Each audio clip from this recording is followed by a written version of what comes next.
So continuing in Job chapter 34, the message of Elihu to Job, basically, is he's like, I'm fed up with all of what you guys have been saying, this whole conversation so far. I need to speak my piece, basically, here. So he's trying to explain the things of God to Job to help Job understand this better, because he's not quite sure Job's getting it. He thinks Job's still a little high-minded in a way in what he's saying. I don't think he disagrees with Job, but he's trying to correct Job. So verse 1, Furthermore, Elihu answered and said, Hear my words, O ye wise men, and give ear unto me, ye that have knowledge. For the ear trieth words, as the mouth tasteth meat. Let us choose to us judgment. Let us know among ourselves what is good. This is really cool. I kind of like what he says in here. Just like if you want to see if meat is good or not, you're going to use your mouth to taste it. Your ears is how you gain insight, by hearing words of wisdom, and then so your ears is an audible way to know the truth, whereas your mouth is a tactile way to know the truth, basically. He's saying you need to pay attention. Get out of your mindset, think different. Let me show you something a little different here. Be willing, don't try to defend what you know, but try to understand something new. So really cool thing that he's talking about here. Verse 5, For Job has said, I am righteous, and God hath taken away my judgment. Should I lie against my right? My wound is incurable without transgression. What man is like Job, who drinketh up scorning like water, which goeth in company with the workers of iniquity, and walketh with wicked men? For he has said, It profiteth a man nothing that he should delight himself with God. Therefore hearken unto me, ye men of understanding. Far be it from God that he should do wickedness, and from the Almighty that he should commit iniquity. So the principle that Elihu is teaching in here is understanding God doesn't make mistakes, is what he's saying here. God is perfect. He doesn't do wicked things. He doesn't commit iniquity. That's not him to do. That's our problem, not his problem, basically. It says, verse 11, For the work of a man shall he render unto him, and cause every man to find according to his ways. Yea, surely God will not do wickedly, neither will the Almighty pervert judgment. Who hath given him a charge over the earth, or who hath disposed the whole world?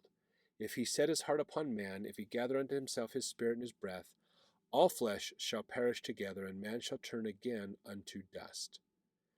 So realizing God's eternal. He always is there. It's humans that are imperfect. We're temporal. We're temporary. We're going to die. We're going to end this life, and that's it for us. God continues on, but we are dealing with his mortality, which is imperfect, and God is perfect. Verse 16, And if now thou hast understanding, hear this, hearken to the voice of my words. Shall even he that hateth right govern? And wilt thou condemn him that is more just? Is it fit to say to a king, Thou art wicked, and to princes, Ye are ungodly? So this is saying, can I take somebody who's at a higher authority than me, and can I accuse them of doing wrong?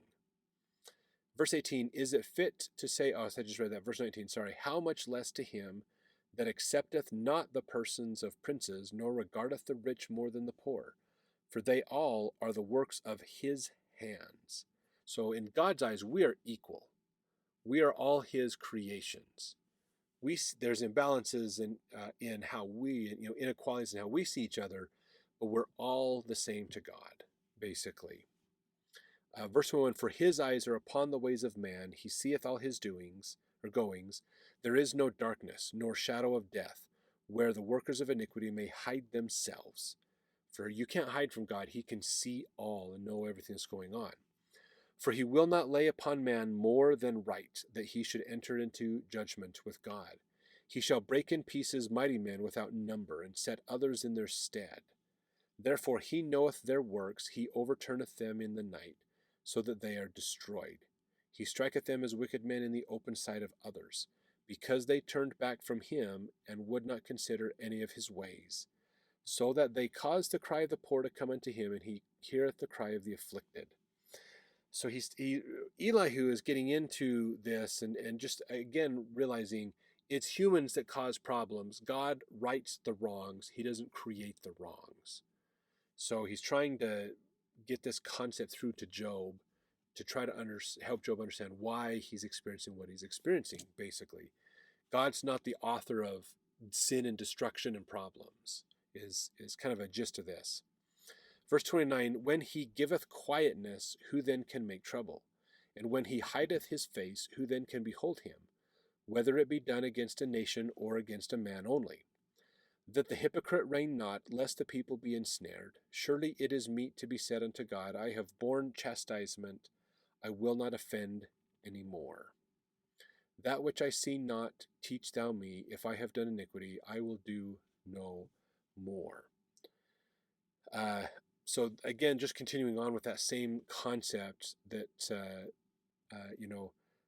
God's ways are higher than our ways. He understands things better than us, basically. He will punish the wicked.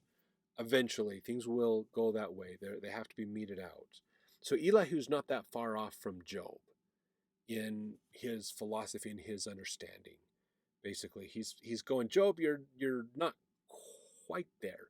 Let's just kind of combine this a little bit more like this, and that'll make it better for you. So verse 33, should it be according to thy mind, he will recompense it, whether thou refuse or whether thou choose, and not I. Therefore speak what thou knowest. So kind of the whole idea of, look, God is going to give you what you ask him for. Not what somebody else asks him for, what you ask him for your life. Verse 34, let men of understanding tell me, and let a wise man hearken unto me. Job hath spoken without knowledge, and his words were without wisdom. My desire is that Job may be tried unto the end because of his answers for wicked men. For he addeth rebellion unto his sin, he clappeth his hands among us, and multiplieth his words against God. So even Elihu is still going, Job, I think you're pious. I think you see yourself as greater than everybody else. You see yourself as almost, it's God's fault you have these problems. And God doesn't make mistakes. God doesn't have these problems. You are incorrect in how you're thinking. So even Elihu is believing that Job is wrong in what he's saying. Now here's what's fascinating about this story. We know where the truth lies because we have seen in the beginning of the book of Job why Job is experiencing what he's experiencing. So to see, this is a great contrast we have to see these humans talking about what might be motivating God to do this, or why is God doing this? What are the speculations? What are the human logic to try to understand this? And we can see what's really there and kind of see through where the problems in their logic. And it's fascinating that they keep coming back to this point of, Job, you're the one that's being punished. You've done something wrong. And Job's going, but I don't think I have. If I have, I'm okay with being admitting about that and going through the repentance process and being open on it. But I don't think I have, basically. And these guys keep going, no, but you've got to have something there. You are guilty of something. Otherwise, none of this would happen to you. So Elihu is correct, but not quite correct. He's kind of got that example of, he understands most of the truth, but there are some faults in there that kind of mingle in, basically, because we know that Elihu's not completely right in how he's thinking about this. Just because Job's being punished doesn't mean it's God doing it. Does God allow imperfect things to happen? Yeah. Does God use imperfect people to get things to happen? Yeah. That's a whole out of small and simple means shall great things come to pass. Or I'll confound the wicked, with small things. God takes us from where we're at and uses us to accomplish his great works, basically. Not because we're good, but because he is good, basically. And so that's, Elihu's like, look, I don't think you understand, Job, quite what's going on. If this is all happening to you, there's a problem here. But the challenge is Elihu doesn't have that important piece of knowledge. If Elihu knew that conversation between Satan and God, his whole opinion would be very different about the situation. But he doesn't quite have that yet. So let's always remember that when we're talking with other people, that maybe they're coming from a limited understanding. And it's not an opportunity for us to judge them or to condemn them or hate them. It's an opportunity for us to love them and work with them to help get to that point to say, let me show you the rest of the story, basically. So some good lessons for us to learn as we continue on. So let's jump over to the next chapter as we continue this discussion with Elihu and Job.